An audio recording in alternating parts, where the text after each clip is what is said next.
ಪ್ರತಿಕೂಲ ಹವಾಮಾನಗಳು ಭರಿಸಲಾಗದ ಜೀವಹಾನಿಯನ್ನು, ಆಸ್ತಿಪಾಸ್ತಿಯ ನಷ್ಟಗಳನ್ನು ಉಂಟುಮಾಡುತ್ತವೆ ಎಂಬುದು ಇತ್ತೀಚಿನ ಸುನಾಮಿಯ ಪ್ರಕೋಪವನ್ನು ಕಂಡವರಿಗೆಲ್ಲ ತಿಳಿದ ವಿಷಯವೇ. ಇಂಥ ಹಾನಿಗಳನ್ನು ತಡೆಯಬಲ್ಲದ್ದೇ ಹವಾಮಾನ ಮುನ್ಸೂಚನೆ.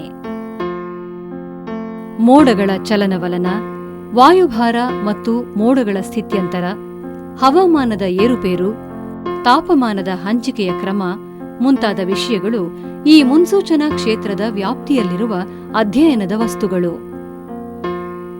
ಈ ಹವಾಮಾನ ಮತ್ತು ವಾಯುವಿಜ್ಞಾನದ ಅಧ್ಯಯನ ಕ್ಷೇತ್ರದಲ್ಲಿ ದೊಡ್ಡ ಹೆಸರು ಕನ್ನಡಿಗರಾದ ರೊದ್ದಂ ನರಸಿಂಹ ಅವರದು.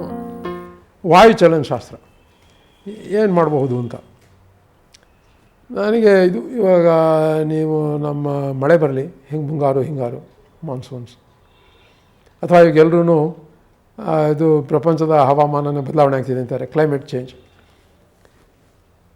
ಈ ಎಲ್ಲ ವಿಜ್ಞಾನಗಳಲ್ಲಿ ಮೋಡಗಳೇನು ಮಾಡುತ್ತೆ ಅನ್ನೋದು ಅರ್ಥ ಆಗಿಲ್ಲ ಸರಿಗೆ. ಈಗಲೂ ಮೋಡಗಳ ವಿಷಯ ಹೇಗೆ, ಅವರ ಡೈನಾಮಿಕ್ಸ್ ಹೇಗೆ ಅನ್ನೋದು ಯಾರಿಗೂ ಅರ್ಥ ಆಗಿಲ್ಲ. ನಾವೇನು ಹೇಳ್ಬೋದು ಅಂದರೆ, ಮೋಡಗಳು ಹೇಗೆ ಸುತ್ತಮುತ್ತಲೂ ಇರೋ ಗಾಳಿ, ವಾಯು, ಎರಡಕ್ಕೂ ಇರೋ ಸಂಬಂಧ ಹೇಗೆ ಒಂದರ ಮೇಲೆ ಪ್ರಭಾವ ಬೀಳುತ್ತೆ, ಅದು ಇವಾಗ ನಮ್ಗೆ ಅರ್ಥ ಆಗ್ತಿದೆ. ರೊದ್ದಂ ನರಸಿಂಹ ಅವರು ಭಾರತದ ಹಿರಿಯ ಏರೋಸ್ಪೇಸ್ ವಿಜ್ಞಾನಿ, ಅಲ್ಲದೆ ಜಗದ್ವಿಖ್ಯಾತ ಫ್ಲೂಯಿಡ್ ಡೈನಮಿಸಿಸ್ಟ್. ರೊದ್ದಂ ಅವರು ಹುಟ್ಟಿದ್ದು ಬೆಂಗಳೂರಿನಲ್ಲಿ 1933 ಜುಲೈ 20ನೇ ತಾರೀಖು.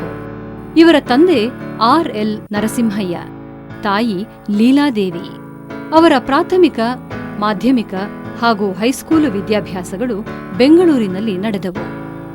1953ರಲ್ಲಿ ಬೆಂಗಳೂರಿನ ಯೂನಿವರ್ಸಿಟಿ ಕಾಲೇಜ್ ಆಫ್ ಎಂಜಿನಿಯರಿಂಗ್ನಲ್ಲಿ ಅವರು ಪದವಿ ಪಡೆದರು. 1955ರಲ್ಲಿ ಬೆಂಗಳೂರಿನ ಭಾರತೀಯ ವಿಜ್ಞಾನ ಸಂಸ್ಥೆಯಲ್ಲಿ ಏರೋನಾಟಿಕಲ್ ಎಂಜಿನಿಯರಿಂಗ್ನಲ್ಲಿ ಡಿಪ್ಲೊಮಾ ಪಡೆದರು. 1957ರಲ್ಲಿ ಅವರಿಗೆ ಅದೇ ಭಾರತೀಯ ವಿಜ್ಞಾನ ಸಂಸ್ಥೆಯಲ್ಲಿ ಅಸೋಸಿಯೇಟ್ಶಿಪ್ ದೊರೆಯಿತು. ಅಮೆರಿಕ ಸಂಯುಕ್ತ ಸಂಸ್ಥಾನದ ಕ್ಯಾಲಿಫೋರ್ನಿಯಾ ಇನ್ಸ್ಟಿಟ್ಯೂಟ್ ಆಫ್ ಟೆಕ್ನಾಲಜಿಯಿಂದ ಡಾಕ್ಟರೇಟ್ ಪದವಿ ಪಡೆದರು.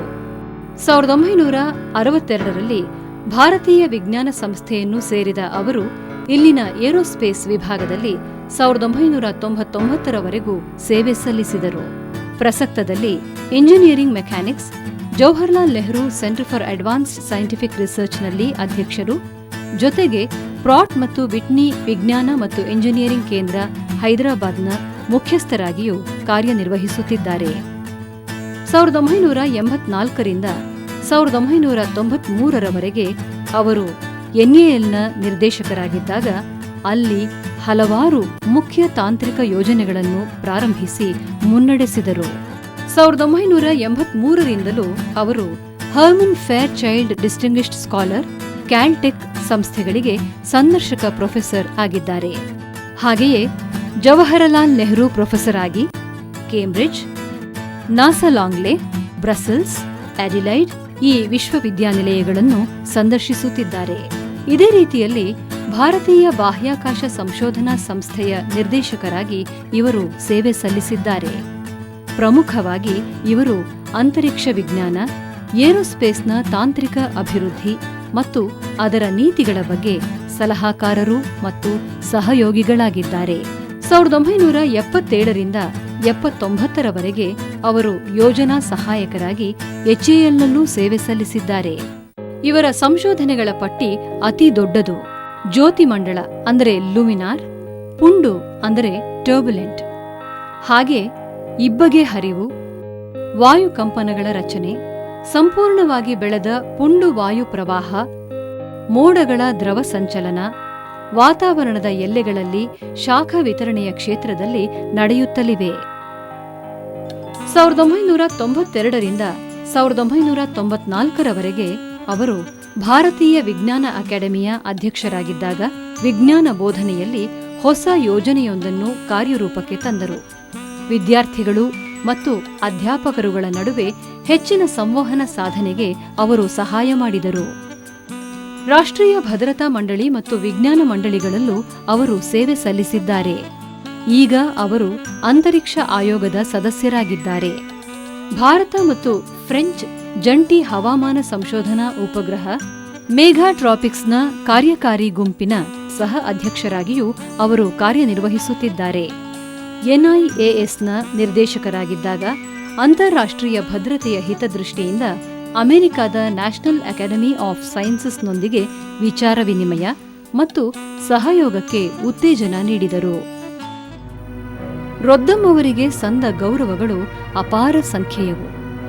ಅವುಗಳಲ್ಲಿ ಮುಖ್ಯವಾದವು ಎಂದರೆ 1974ರಲ್ಲಿ ಪ್ರತಿಷ್ಠಿತ ಭಟ್ನಾಗರ್ ಬಹುಮಾನ, ಕರ್ನಾಟಕ ಸರ್ಕಾರದಿಂದ ವಿವಿಧ ಪ್ರಶಸ್ತಿಗಳು, 1987ರಲ್ಲಿ ಭಾರತ ಸರ್ಕಾರದಿಂದ ಪದ್ಮಭೂಷಣ ಪ್ರಶಸ್ತಿ, 1990ರಲ್ಲಿ ಗುಜರ್ಮಲ್ ಮೋದಿ ಪ್ರಶಸ್ತಿ, 2008ರಲ್ಲಿ ವಿಶ್ವ ಭಾರತಿಯಿಂದ ದೇಶಿಕೋತ್ತಮ ಪ್ರಶಸ್ತಿ, ಅದೇ ವರ್ಷ ವಿಶ್ವೇಶ್ವರಯ್ಯ ತಾಂತ್ರಿಕ ವಿಶ್ವವಿದ್ಯಾನಿಲಯದಿಂದ ಡಾಕ್ಟರೇಟ್, ಅಸಂಖ್ಯ ದೇಶೀಯ ಪ್ರಶಸ್ತಿಗಳು, ರಾಯಲ್ ಸೊಸೈಟಿಯ ಫೆಲೋಶಿಪ್, ಟ್ರೈಸ್ಟೇ ಸೈನ್ಸ್ ಪ್ರಶಸ್ತಿ, ಅಲ್ಲದೆ ಹಲವಾರು ವಿದೇಶೀಯ ಸನ್ಮಾನಗಳಿಗೆ ಅವರು ಭಾಜನರಾಗಿದ್ದಾರೆ.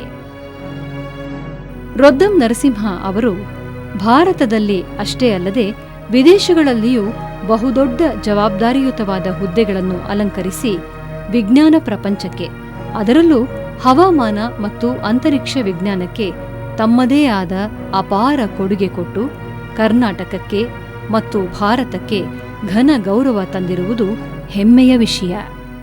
ಅವರು ಕಳೆದ 4 ದಶಕಗಳಿಂದ ಹಲವಾರು ಅಂತಾರಾಷ್ಟ್ರೀಯ ವಿಜ್ಞಾನ ಸಮ್ಮೇಳನಗಳಲ್ಲಿ ತಮ್ಮ 200ಕ್ಕೂ ಹೆಚ್ಚು ಸಂಶೋಧನಾ ಪ್ರಬಂಧಗಳನ್ನು ಮಂಡಿಸಿದ್ದಾರೆ. ಜೊತೆಗೆ ಅವರ ಆಸಕ್ತಿಯ ವಿಷಯದಲ್ಲಿ ಸುಮಾರು 15 ಪುಸ್ತಕಗಳನ್ನು ಬರೆದಿದ್ದಾರೆ. ಇತ್ತೀಚೆಗೆ ವಿಜ್ಞಾನ ಮತ್ತು ತಾಂತ್ರಿಕತೆಯ ಚರಿತ್ರೆಯ ಬಗ್ಗೆ ಅವರು ಆಸಕ್ತಿ ತಾಳಿದ್ದಾರೆ.